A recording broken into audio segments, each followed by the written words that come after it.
Sir क्या नाम है आपका? आनंद द्विवेदी। कहाँ से आनंद जी? लखनऊ से है। लखनऊ से। जी। सर देखिए कल राहुल गांधी भी लखनऊ में थे और उन्होंने एक कार्यक्रम में जो है ये आरोप लगाया कि नरेंद्र मोदी जो है अब वो देश के प्रधानमंत्री बनकर नहीं बल्कि ट्रंप के आदमी बनकर के, अमेरिका के एजेंट बनकर के देश में काम कर रहे हैं। क्या कहना चाहेंगे? राहुल गांधी का दिमाग सठिया गया है। पहली बात तो ये जान लीजिए कि विश्व आर्थिक संकट से जूझ रहा है। इतना बड़ा युद्ध खाड़ी देशों में हो रहा है जहाँ से हमारे 50% जो है सिलेंडर गैस आपूर्ति होती थी वो बाधित हो गया है। कुछ टैंकर हमारे फंसे हुए थे जो आज एक टैंकर जो आया हुआ है। हमारे कहने का मतलब जब विश्व पूरा जो है इस आर्थिक अव्यवस्था से अस्थिरता से जूझ रहा है तो प्रधानमंत्री नरेंद्र मोदी को कहने का क्या इनको अधिकार है बताइए। अब विपक्ष का काम क्या है? आरोप लगाना।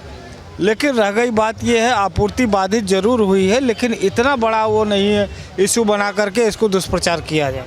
चलिए देखिए कि मिडल ईस्ट में जो कुछ चल रहा है या फिर गैस वगैरह लेकर के जो ये प्रोटेस्ट हो रहा है वो बात एक अलग है, लेकिन तमाम मुद्दों को लेकर के वो सवाल खड़ा कर रहे हैं। वो कह रहे हैं कि देश में कांग्रेस पार्टी ने मन बना लिया है, जातिगत मतगणना हम कराएंगे जिससे जो SC ST और माइनॉरिटी है उन्हें भी सरकार में, उन्हें भी देश के पावर सिस्टम में बराबर अधिकार मिल पाए और बीजेपी जो है उससे भाग रही है। तो इस पर आप क्या कहना चाहेंगे?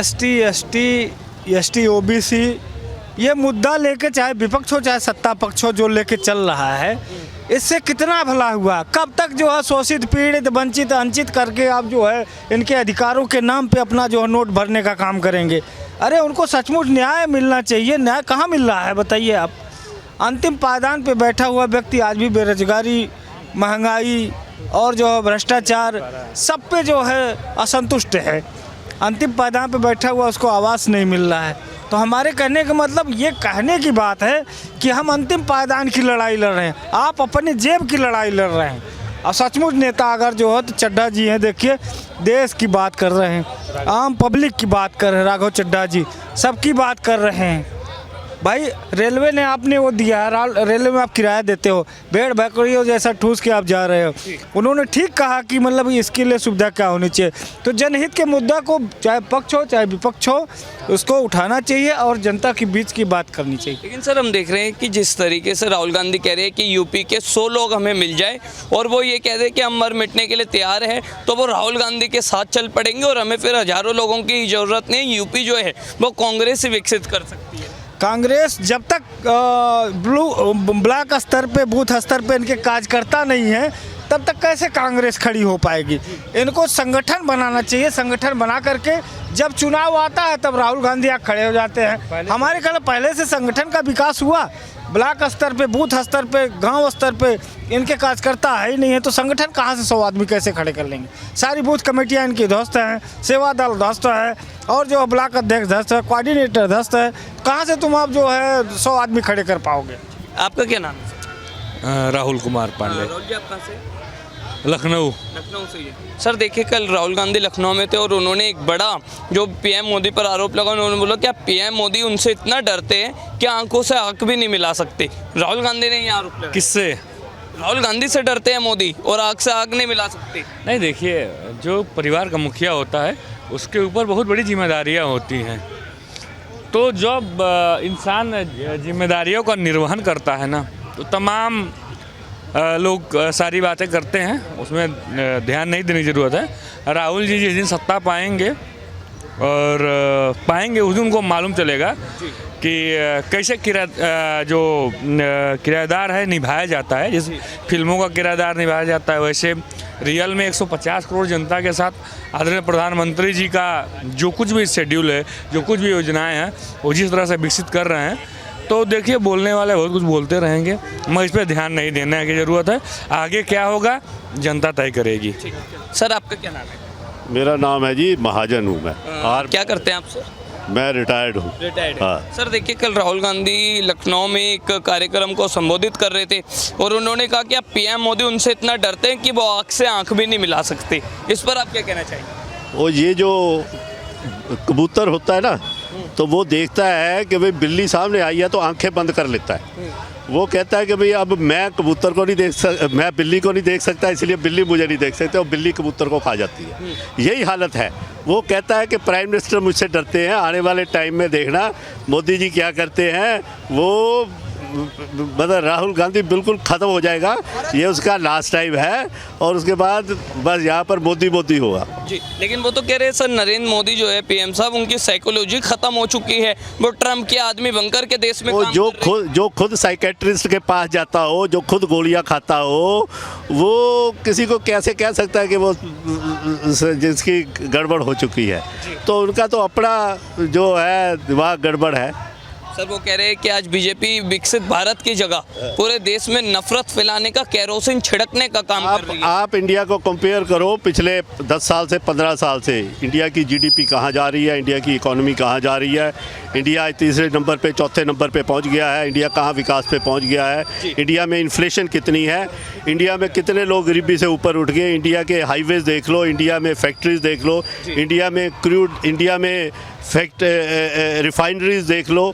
सो आप देखो कि इंडिया कहाँ का कहाँ पहुँच गया। सो ये जो बातें करते हैं ना, इनको सुनी अनसुनी कर देनी चाहिए और बस एक बंदा अपनी धुन में लगा रहे। वो अटल जी कहते थे ना कि भाई अपनी धुन में लगा रहे बंदा अपनी, सो वही है मोदी जी, उसी उसमें लगे रहते हैं और काम करते हैं, बस काम करने में अपना। जब वो कार्यक्रम को संबोधित कर रहे थे तो उन्होंने एक पेन जो है ये इसका उदाहरण देकर के बीजेपी पर एक तंज कसा। उन्होंने बोला कि जो 85% ये है, इसमें लिखावट इस ओर से होती है, शाय इधर होती है, इसकी जो नोक पिन है वो इधर है, और ये हो गया 85%, ये हो गया 15%, कांसेराम में कहते थे, तो ये हो गया 100%। ये जो है वो कांग्रेस पार्टी 100% लोगों के लिए काम करती है, लेकिन बीजेपी जो है वो 85% फेंक देती है और ओनली 15% लोगों के लिए जो है, 15% लोगों के लिए जो है वो काम करती है, जिसमें उद्योगपति हैं और अंबानी अडानी है। तो आप क्या कहते हैं? जिसकी सोच खराब हो ना, वो इसके ऊपर कोई अंबानी अडवाणी के ऊपर सोच ही नहीं सकता। आज की डेट में आप देखो कि इंडिया ने क्या तरक्की की हुई है, वो तो यही सोचते रहेंगे। इंडिया में अगर ऐसा ही था तो कितने लोग जो हैं गरीबी से ऊपर उठ गए, कितनी इंडिया की इकोनॉमी कहाँ चली गई, इंडिया का जीडीपी कहाँ चला गया। तो ये लोग जो हैं जो सोचते रहे, कहते रहेंगे, वो बंदा काम करता रहेगा। आज की डेट में उसको वर्ल्ड के हर जगह से जो है द हाईएस्ट उसको अवार्ड मिला है। इनको कहाँ मिला है? इनको राहुल जी ने किसने अवार्ड दिया है? तो ये सिर्फ मोदी जी हैं जिनको कि दुनिया भर अवार्ड दे रही है, और दुनिया जी वो वही है जो कि सारे सब जन हिताय सब जन सुखाई की बात करते हैं और वही देश का भला सोच सकते हैं। आने वाले टाइम में हमारा यही काम है कि मोदी जी को सपोर्ट करें and let India be great again. ये भी कह रहे हैं कि अभी कुछ वक्त पहले जो है वो तमाम कांग्रेस पार्टी के नेताओं के अकाउंट जो है वो सीज कर दिए, और जो है वो कांग्रेस पार्टी गरीब पार्टी है लेकिन अमीर नेता है। दूसरी ओर अगर देखें तो बीजेपी अमीर पार्टी है, तो वो ऐसे तमाम बातें कर रहे हैं। तो बात तो होनी चाहिए। अमीर नेता अगर सारा पैसा अगर देखा जाए, इनका पैसे स्विस बैंकों में पड़ा हुआ है, तो अमीर लोग हैं। अब पार्टी जो है, अगर लोग सपोर्ट करते हैं, पार्टी लोग पैसा देते हैं पार्टी को, तो पार्टी तो अमीर होगी तभी तो सपोर्ट कर सकते हैं। तो वहाँ पर लोग जो हैं, वहाँ किसी इंडिविजुअल की पार्टी नहीं है, वो लोगों की पार्टी है। जो बीजेपी है वो लोगों की पार्टी है। ये इंडिविजुअल लोगों, ये इंडिविजुअल पर्टिकुलर बंदे की पार्टी है। राहुल गांधी कह रहे हैं कि जो देश का संविधान है वो हम जो है बाबा साहब अम्बेडकर, जो है कांसीराम, जो है गांधी जी, इन सब की जो है उसमें नाम है, उनकी फ़ोटो है, हम उन्हें मानते हैं। पर नरेंद्र मोदी देश के संविधान को नहीं मानते, क्योंकि उसमें नाथूराम गोडसे का नाम नहीं है, उनमें जो है वो कहीं ना कहीं वीर सावरकर का नाम नहीं है, तो इसलिए वो उन्हें नहीं मानते। हम आज की डेट में मैं ना नाथूराम गोडसे या वीर सावरकर को डिस्कस करेंगे तो डिस्कशन बहुत लंबी हो जाएगी। वो जब सबसे पहले उन्होंने वो लाल कापी दिखाई कॉन्स्टिट्यूशन की, तो उसके ऊपर वो लेस चढ़ी हुई थी। उसके जब पता चला वो कॉन्स्टिट्यूशन भी पुरानी थी, जिसमें कई चीज़ें ऐसी थी जो कि बाद में चेंज हो गई। सो उनको कॉन्स्टिट्यूशन के स्पेलिंग भी पता नहीं आते हैं कि नहीं आते हैं। सो वो बात छोड़ो जो वो बातें करते हैं। बात सिंपल सी ये है कि जब ये कहते हैं कॉन्स्टिट्यूशन है, ये कहते हैं सुप्रीम कोर्ट कहता है यूसीसी होना चाहिए, परसों की स्टेटमेंट है, तो हो ना कॉन्स्टिट्यूशन के हिसाब से चलो। सारे रिलीजन सेम है, वो करो। क्यों नहीं करते आज की डेट में कॉन्स्टिट्यूशन के हिसाब से? कि आपने शाहबानो केस कर दिया, शाहबानो केस को लेके सुप्रीम कोर्ट ने उसको किया शाहबानो केस में, और लोकसभा ने उसको चेंज कर दिया। सो जो कॉन्स्टिट्यूशन नहीं जानता, जो जानता है, सबको पता है ये किसी के कहने की जरूरत नहीं है। गांधी कह रहे हैं कि हम कांग्रेस पार्टी ने हमने मन बना लिया है, देश में जातिगत गणना कराएंगे जिससे जो SC है, ST है, OBC है, माइनॉरिटी है, उन सभी को पावर सिस्टम में जगह मिले। वो तो अभी हो ही रही है ना जनगणना, उसके बाद देखेंगे।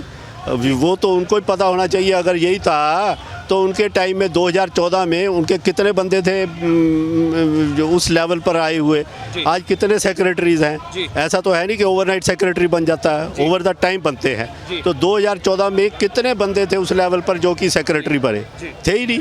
इनके टाइम में क्या हुआ, कुछ नहीं हुआ। अब वो कह रहे हैं कि अगले साल क्योंकि उत्तर प्रदेश का इलेक्शन है, वो कह रहे हैं कि हमें 100 बंदे मिल जाए जो हमारे लिए जो है वो जीन जान देने के लिए कोशिश करे, क्योंकि राहुल गांधी जिंदाबाद से कुछ नहीं होगा। राहुल गांधी की विचारधारा को आगे बढ़ाना है। 100 लोग मिल जाए तो हम यूपी जीत जाएंगे, यूपी बदल देंगे। ओ ऐसा है, कहते मोदी जी तो शानदार थे, आगे योगी जी काड़ा है। तो आने दो, अभी अगली बारी योगी जी की है, वो बता देंगे कि क्या होता है।